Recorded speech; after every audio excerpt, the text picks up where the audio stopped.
በሰፊው የአፍሪካ ሳቫና መሬት ላይ የተለያየ አስተዳደግና ሕይወት የነበራቸው ሆኖም ተፈጥሮ ሁለት እጆቿን አፏ ላይ ጭና የተደመመችባቸው እንዲሁም ታሪካቸውን በደማቅ ብዕሮቿ የጻፈችላቸው ሁለት ዘመን ተሻጋሪ ጀግንነትን የከተቡ ኃያል አንበሶች አሉ። አንደኛው ንጉስ አንበሳ ኃያል ገዢ፣ መንጋውን የሚጠብቅና በጫካው ውስጥ ስርዓትን የሚያስከበር ሲሆን፣ ሌላኛው ደግሞ በሳቫና መሬት ላይ የሚያጋጥሙትን ስንክሳሮች በጠቅላላ የመከተ ብቸኛና አምባገነን አንበሳ ነው። ሰላም ጤና ይስጥልን። በመላው ዓለም የምትገኙ የሎቮፒያ ቲዩብ ቤተሰቦችና ተከታታዮች እንደምን ቆያችሁልን? ዛሬ ወደ ሰፊው የሳቫና መሬት በምናብ ይዘናችሁ በመጓዝ በተለያየ ጊዜ ላይ ስለተነሱት ቦብ ጁኒየር እና ሬድ ሮድ የተሰኙ ኃያል አንበሶች ጥንካሬ፣ መስዋዕትነትና ደመነፍሳዊ ትግል በጣፈጡ አቀራረባችን በቪዲዮ አስደግፈን የምናስቃኛችሁ ይሆናል። በተለያየ ጊዜ ላይ ከተነሱት ከነዚህ ሁለት ኃያላን መካከል የላቀ ብቃትና ታሪክን ማስመዝገብ የቻለው የትኛው ይሆን? ቤተሰቦች የዚህን ጥያቄ ምላሽ ለማግኘት እስከ መጨረሻው እንድትከታተሉን እየጋበዝን ቪዲዮውን ለፍተን ስለምንሰራው ላይክ እና ሼር በማድረግ እንድትጀምሩት እንዲሁም ለቻናላችን አዲስ የሆናችሁ ደግሞ ሰብስክራይብ አድርጋችሁ ቤተሰባችን እንድትሆኑ በአክብሮት እንጠይቃለን።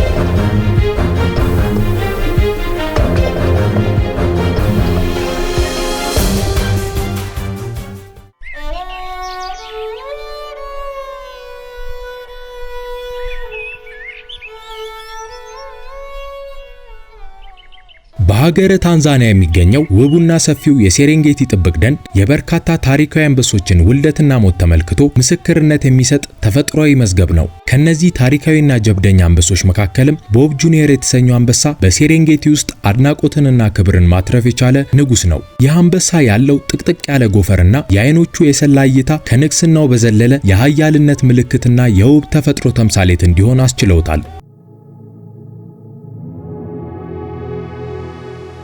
ቦብ ጁኒየር ከ7 ለሚበልጡ ዓመታት መንጋውን በመጠበቅና በርካታ ፈተናዎችን በመጋፈጥ ሰፊ ግዛትን በሴሬንጌቲ ውስጥ መያዝ የቻለ አንበሳ ነው። ለኑሮ አደገኛ በሆነው በዚህ ጥብቅ ደን ውስጥ የቦብ ጁኒየር ስርወ መንግስት የተገነባው በጥንካሬ ብቻ ሳይሆን የቡድን አባላቱ ባላቸው ቅንጅት፣ ትዕግስት እንዲሁም ብልሃት ላይ ነበር። የዚህ አንበሳ ሕይወት ለንግስና የሚዳርግ ጉዞ ብቻ ሳይሆን የሴሬንጌቲን ተፈጥሯዊ ግርማ ሞገስ የሚያረጋግጥ ማስረጃም ነው።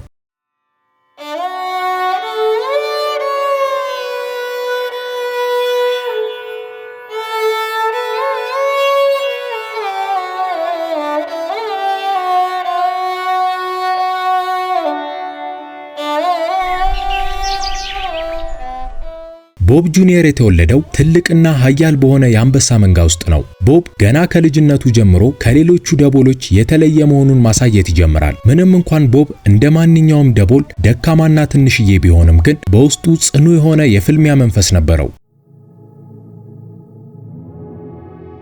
ከዚያም ቦብ በእናቱ ያላሰለሰ ጥበቃና በታላላቆቹ አስተምሮት ቀስ በቀስ ብስለት ያለው ትልቅ አንበሳ ይሆናል። ቦብ እንዴት ማደን፣ ከጠላቶቹ ጋር መፋለምና ለኑሮ ከማይመቸው የሳር መሬት ጋር ተላምዶ መኖር እንዳለበት በቂ ዕውቀት ቀስሟል። ስለዚህም ያደገበትን መንጋ በመተው የራሱን ዓለም ፍለጋ ጉዞ ይጀምራል። የሚያምሩ ብሩህ አይኖች እንዲሁም ጥቁርና ወርቃማ ጎፈር ያለው ቦብ በሴሬንጌቲ ጥብቅ ደን ሰራተኞች ንጉሱ የሚል ቅጽል ስም የተሰጠው ሲሆን በአፍሪካ ውስጥ ደግሞ ታዋቂ አንበሳ መሆን በመቻሉ በርካታ ተፈጥሯዊ የፎቶ አንሺዎች ያለውን ግርማ ሞገሳዊ ውበት በካሜራቸው ለማስቀረት ወደ ደኑ እንዲጎርፉ አድርጓቸዋል። ከዚህ የተነሳም በርካታ የዱር ሕይወት አፍቃሪዎች ቦብን በምስራቅ አፍሪካ ውስጥ የሚገኝ ውቡ አንበሳ በማለት እንዲያሞካሹት አድርጓቸዋል።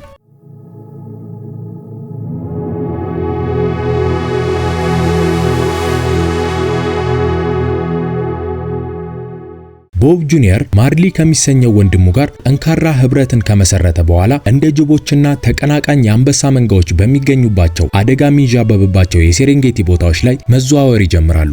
ነገር ግን የፈጠሩት ህብረትና ብልሃታቸው እየመጣባቸው የመጀመሪያ የህይወት ጉዞ ፍልሚያ ለመወጣት እንደሚረዳቸው አላወቁም ነበር። አሁን በሴሬንጌቲ ምድር ላይ የወጣችው የማለዳ ወጋገን ለአካባቢው ፍጹም ውበትን የሰጠችው ሲሆን ብርሃኑ ያረፈባቸው የሳር ጤዛ ጠብታዎችም እንቁ መስለዋል። በስሱ የሚነፍሰው የተረጋጋ ነፋስም በዚህ ጠዋት ሳሮቹን ሲወዘውዛቸው በአካባቢው የነገሰውን ጸጥታ የሚያጅብ የዜማ ድምፅን ይፈጥራል። በድንገትም ጸጥታ የነገሰበት አካባቢ በሚያስገመግመው የአንበሳ የማጓሪያ ድምፅ መረበሽ ይጀምራል።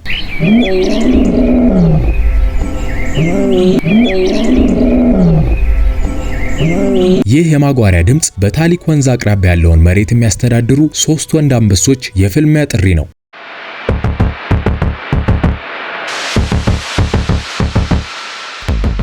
ምንም እንኳን ቦብ ጁኒየር እና ማርሊ በቁጥር ቢበለጡም ግን በሙሉ ወኔ ፍልሚያውን ለማድረግ ይዘጋጃሉ። የቆሙበት ደረቅ የሳር መሬትም በተፋላሚዎቻቸው ጠንካራ እርምጃዎች መንቀጥቀጥ ይጀምራል። በመጨረሻም 2 ለ3 የሚደረገው ፍልሚያ ይጀምራል።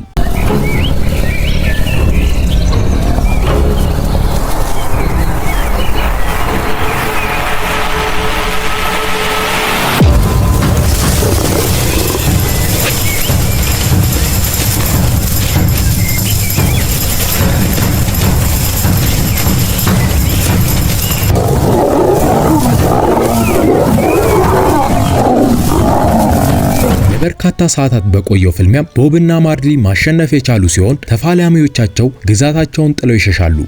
ከዚያም በፍልሚያው ቢደክሙም ግን ድልን የተቀዳጁት ወንድማማቾች በታሊክ ወንዝ አቅራቢያ ያለውን አዲስ ግዛት መቆጣጠራቸውን ለማብሰር ሌሊቱን ሙሉ ሲያጓሩ ያድራሉ። ቦብ ጁኒየር የበላይነቱን በማጓራት ብቻ ሳይሆን በአካባቢው ያሉትን ሴት አንበሶች በጠቅላላ የራሱ በማድረግ ያሳያል። ከተለያዩ ቤተሰቦች የመጡት ሴት አንበሶችም አሁን ለቦብ የመውለድ ግዴታ ውስጥ ገብተዋል።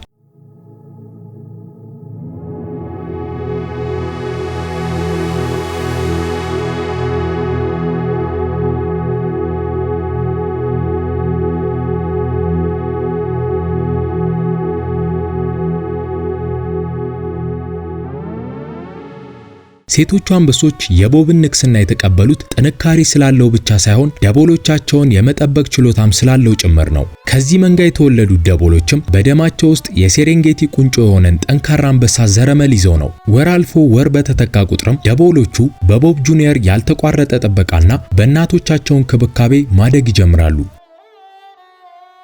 የአንድ መንጋ አንበሶች ጥምረትን ሲፈጥሩ እርስ በርሳቸው የሚተሳሰቡ ቢሆንም ግን ስሪያ ላይ ሁኔታው የተለየ ነው። የአንድ መንጋ ወንድ አንበሶች ራስ ወዳድ ሲሆኑ ይህንንም የመንጋውን ሴት አንበሶች በጠቅላላ አጋር የሆኑ ወንድሞቻቸውን ጭምር በመከላከል የራሳቸው ብቻ ለማድረግ ይጥራሉ። በአንድ መንጋ ውስጥ ያለ ወንድ አንበሳ ጥንካሬው ከሌሎቹ ወንድ አንበሶች የላቀ በሆነ ቁጥር ስሪያን የመከወን እድሉ በዚያው ልክ ከፍ ይላል። በአንጻሩ ደከም የሚሉት አንበሶች ያላቸው የስሪ አጋጣሚ ጠባብ ቢሆንም ግን ጠንካራ ወይም ደካማ መሆን ግንኙነትን ከማድረግ ጋር ሁልጊዜም ተያያዥነት የለውም። አሁን በሴሬንጌቲ ውስጥ የተረጋጋ አየር የሚነፍስበት የከሰዓቱ ክፍለ ጊዜ ሲሆን የቦብ መንጋ በሰፈረበት የታሊክ ወንዝ አቅራቢያ ውሃውን ፍለጋ በርካታ አባላት ያሉት የጎሽ መንጋ ይመጣል። ይህ የጎሽ መንጋም የአንበሳ መንጋው እይታ ውስጥ ይወድቃል።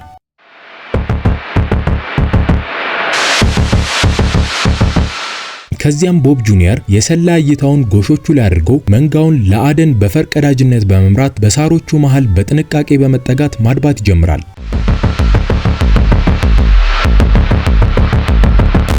ግዙፍና ኃያል የሆኑት ጎሾች ለአንበሶች ቀላል የሚባሉ ታዳኞች አይደሉም። ነገር ግን ምራቁን እየዋጠ ያለው የአንበሳ መንጋ የተቀናጀ ትብብርን ማድረግ ከቻለ አደኑን ማሳካት እንደሚችል ያውቃል። ከዚያም በቂ የፍልሚያ ልምድ ያለው ማርሊ ሴት አንበሶቹን ኢላማቸውን እንዲከቡ ምልክት ያሳያቸዋል።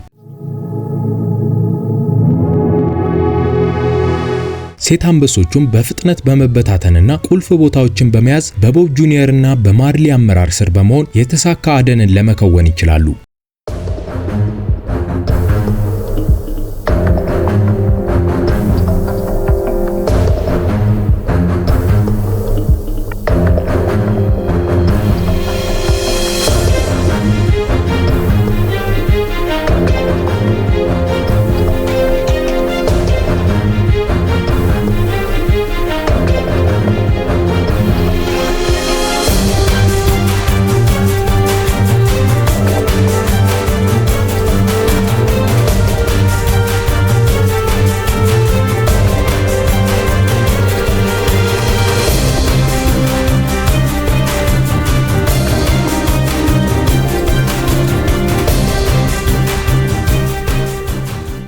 በመጨረሻም የመንጋውን የአደን ድል ለማብሰር አንበሶቹ የማጓሪያ ድምጽ ሲያሰሙ መላው የመንጋ አባላት በታደነው የጎሽ ስጋ ዙሪያ ለመመገብ ይሰበሰባሉ። ጉጉና ደስተኛ የሆኑት ደቦሎችም በእናቶቻቸው እየታገዙ መመገባቸው ምግብን ማጋራትንና በመንጋው ውስጥ ያላቸውን ሚና የሚለዩበት የመጀመሪያ የህይወት ልምድ ትምህርታቸው ነው።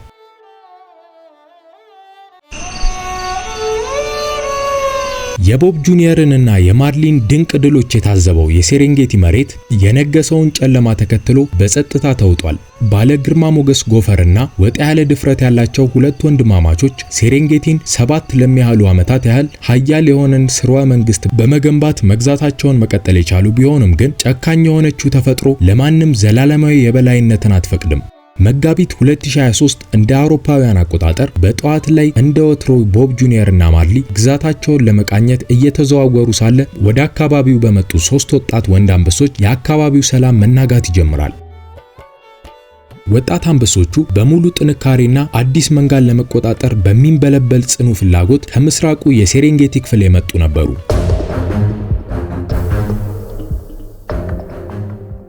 እነ ቦብ ከነዚህ ወጣት አንበሶች ጋር መፋለማቸው አይቀሬ ነው። ቦብ እድሜው ከ10 እስከ 13 ዓመት የሚገመት በመሆኑ ያለው ጥንካሬ እምብዛም ነው።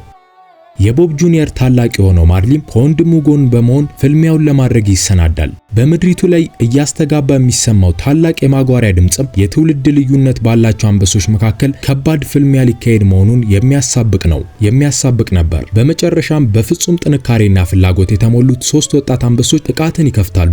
ምንም እንኳን ቦብ ጁኒየርና ማርሊ ልምድ ቢኖራቸውም ግን ኃያል የሆነውን የጠላቶቻቸውን ክንድ መቋቋም ያቅታቸዋል። ሁለቱ ወጣት አንበሶች ቦብን በፍልሚያው ሲያጣድፉት ማርሊ ደግሞ ከአንዱ ወጣት አንበሳ ጋር መፋለሙን ይያያዘዋል። ቦብ ጁኒየር አንገቱ ላይ በደረሰበት ጠንካራ ንክሻዎች የተነሳ እጅ ሰጥቶ ይወድቃል። የሚያስገርመው ከ3ቱ ወጣት አንበሶች መካከል አንዱ የራሱ የቦብ ጁኒየር ልጅ ሲሆን ይህም ደመነፍሳዊ የተፈጥሮ ክህደት ነው። በአንበሶች ዓለም ውስጥ በህይወት የመቆየት ህግ ታማኝ መሆንን አይፈቅድም። ማርሊ ባለ በሌላ ኃይሉ ታናሽ ወንድሙን ለማስጣል ቢሞክርም ግን የወጣት አንበሶቹን በቁጥር መብለጥና ጥንካሬያቸውን መቋቋም ሳይችል ይቀራል።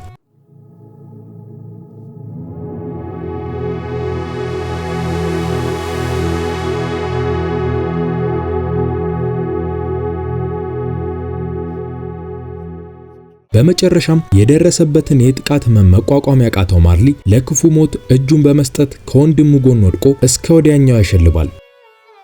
ከዚያም በሴሬንጌቲ የሰማይ አድማስ ስር ፀሐይዋ ስትጠልቅ የቦብ ጁኒየር እና የማርሊ የግዛት ዘመንም እስከ ወዲያኛው በክብር መዝገብ ላይ ታሪክ ሆኖ በመስፈር ያበቃል። 3ቱ ወጣት ወንድማማች አንበሶችም የኃያላኑን ግዛትና ዙፋን ተረክበው ከፍ ያለ ስፍራ ላይ በመቀመጥ አዲሱን ግዛታቸውን በኩራት ይቃኛሉ።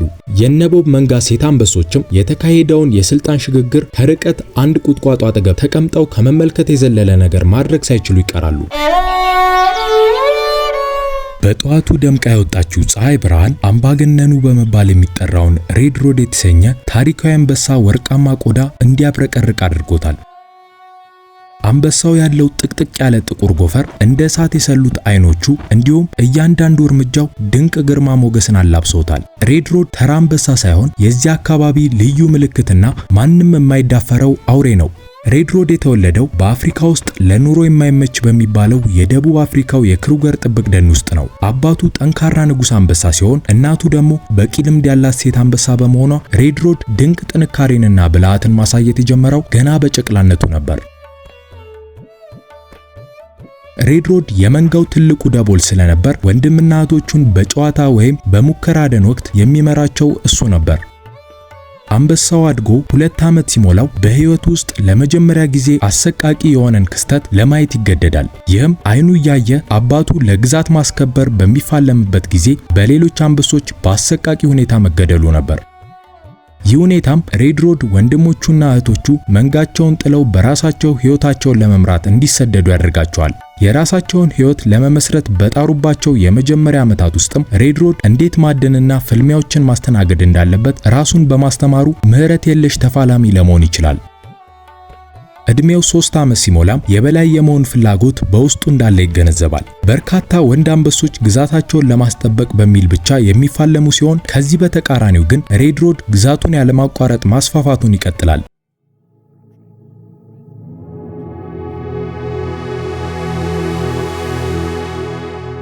አንበሳው በ2 ዓመታት ውስጥ ወደ 4 የሚሆኑ ወንድ አንበሶችን ድል በማድረግ በጥብቅ ደኑ ታሪክ ውስጥ ሰፊ የሆነን ግዛት ለመቆጣጠር ይችላል። በዚህ የተነሳም አምባገነኑ የሚል ስያሜን ያተርፋል። ሬድ ሮድ ካደረጋቸው ፍልሚያዎች መካከል በጣም የሚታወሰው ሰፊና የተረጋጋ መንጋን ከሚመራው ማኮአ የሚባል ያረጀ ሆኖም ኃያል የሆነ አንበሳ ጋር ያደረገው ነው። በሁለቱ አንበሶች መካከል የተደረገው ፍልሚያ ሙሉ ቀንን የፈጀ ሲሆን የሳቫና መሬት የተንቀጠቀጠበትና የተጨነቀበት ነበር። ምንም እንኳን ማኮአ ልምድ ያለው ኃያል አንበሳ ቢሆንም ግን የወጣቱን ሬድ ሮድ ቁጣና ጥንካሬ መቋቋም አልቻለም። ማኮአ በፍልሚያው ተዳክሞ ሲወድቅ ሬድ ሮድ ጉሮሮውን በጥርሶቹ በመንከስ የሞት ጽዋን ያስጎነጨዋል።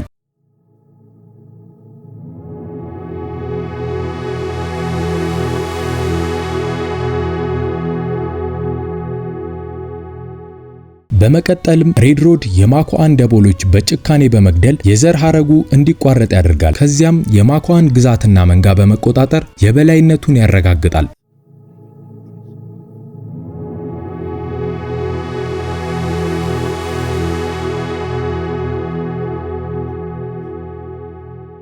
የመንጋው ሴት አንበሶችም አዲሱን ንጉስ መቃወም ሞት መሆኑን ስለተገነዘቡ የበላይነቱን ሳይወዱ በግዳቸው ይቀበላሉ።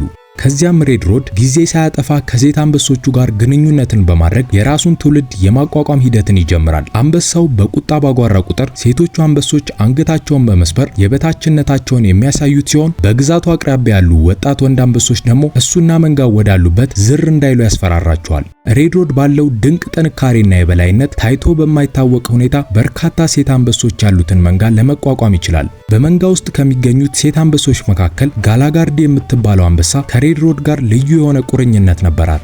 ጋላጋርዲ ውበት ያላት ሴት አንበሳ ብቻ ሳትሆን ለመንጋዋ ምግብን የምታቀርብ ጎበዝ አዳኝም ናት።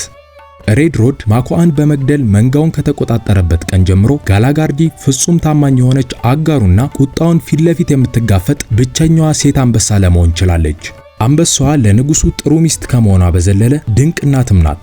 በሬድ ሮድ የግዛት ዘመን በመንጋው ውስጥ ከፍተኛ ቁጥር ያላቸውን ደቦሎች የወለደች ሲሆን ከነዚህም መካከል 15 የሚያህሉት ሳይሞቱ አዋቂ አንበሶች ለመሆን ችለዋል። ጋላጋርዲ የራሷን ደቦሎች ከማሳደግ ጎን ለጎን የመንጋውን ሌሎች ሴት አንበሶች ደቦሎች የምትንከባከብ በመሆኑ ለመንጋው አንድነት ትልቅ አስተዋጽኦን ታበረክታለች።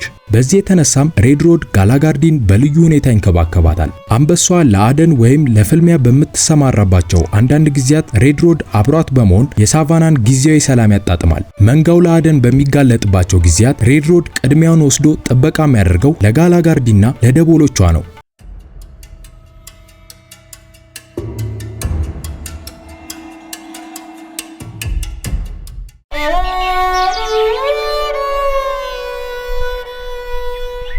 ነገር ግን በዚህች ዕለት ኃያሉ ሬድ ሮድ የክፉ አጋጣሚ ሰለባ ሊሆን መሆኑን አላወቀውም ነበር። ከርቀት የንጉሱ ልብ ላይ ያነጣጠረ መሳሪያ ተደግኗል። መሳሪያውን የደገነው ርህራሄ የለሽ አዳኝ ሬድ ሮድን ለመግደል 75000 አሜሪካን ዶላር በመክፈሉ አይኑን ማለሚያው ላይ ያነጣጥሮ ቃታውን የሚስብበትን ትክክለኛ ቅጽበት እየተጠባበቀ ነው።